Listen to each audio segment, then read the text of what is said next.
Sir लगातार cyber अपराधियों के खिलाफ कार्रवाई करते हुए गाजियाबाद साइबर टीम एक्शन में है। इसी क्रम में मोबाइल सिम कार्ड और जो ऐप है उनको प्रतिबंधित किया गया। क्या कुछ जानकारी है? ये थाना साइबर क्राइम पुलिस के द्वारा साइबर फ्रॉड में प्रयोग किए जा रहे मोबाइल नंबरों की नियमित रूप से मॉनिटरिंग की जाती है और ऐसे नंबर जो भी साइबर फ्रॉड में प्रयोग किए जा रहे हैं इनको ब्लॉक कराने की कार्रवाई कराई जाती है। इस कड़ी में वर्ष 2025 में कुल 14,000 के लगभग नंबर और IMEI ब्लॉक कराई गई है। और इसके अलावा ऐसे ऐप जिनका प्रयोग साइबर फ्रॉड के लिए किया जाता है, जो फेक ऐप बनाए जाते हैं जिसका प्रयोग साइबर क्रिमिनल कर रहे हैं, ऐसे ऐप को भी नियमित रूप से हमारी साइबर सेल के द्वारा मॉनिटरिंग की जाती है और उसको समय समय पर हम लोग अपलोड कराते हैं।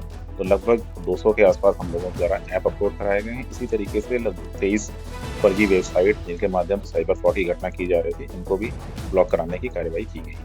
सर जो 200 के करीब जो साइबर ऐप बंद किए गए हैं या जो एप्लीकेशन है उनको ब्लॉक कराया गया है, क्या वो गेमिंग ऐप से जुड़े हुए थे या किस तरीके नहीं, के ये ऐप थे? मल्टीपल टाइप के थे, इसमें एपीके फाइल्स से रिलेटेड ऐप भी थे, गेमिंग ऐप भी थे, इन्वेस्टमेंट रिलेटेड लिंक्स भी थे, ऐप भी थे। ये सभी प्रकार के टोटल फिगर हैं। क्या शेयर ट्रेडिंग से रिलेटेड ऐप भी थे इसमें? हाँ, हाँ, ये सारे हैं। सर क्या कुछ कहना चाहेंगे जो ऐप, क्योंकि आपके द्वारा भी जानकारी दी गई है प्लेटफॉर्म पे उपलब्ध थे, यानी गूगल और उस साइटों पे भी उपलब्ध थे, तो ऐसे में क्या कुछ ध्यान रखा जाए जिससे इस तरीके की घटनाओं से किसी बचा भी जा सके? अननोन सोर्स से और अनवेरिफाइड ऐप को कभी भी डाउनलोड ना करें। हमेशा उस ऐप के जेन्युइननेस को जरूर चेक कर लें।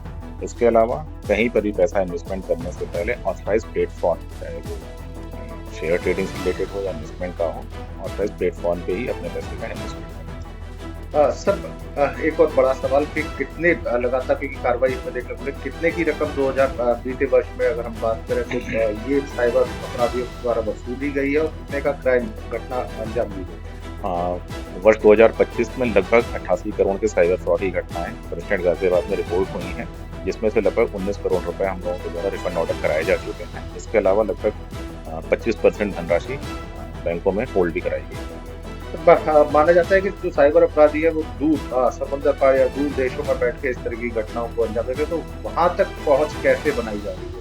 देखिए, ये इश्यूज हैं, इसमें inter departmental coordination, central government के साथ कोऑर्डिनेशन और सारी एजेंसियां मिलकर सामूहिक रूप से कार्य कर रही हैं। धीरे धीरे इन इश्यूज को भी रिजॉल्व कराया जाएगा। वो फोटो या वीडियो कुछ हो भैया वो मंगा दो, एक बार फोटो तो ग्रुप में पड़ी है वहाँ से। हाँ फोटो ले लूंगा मैं, वीडियो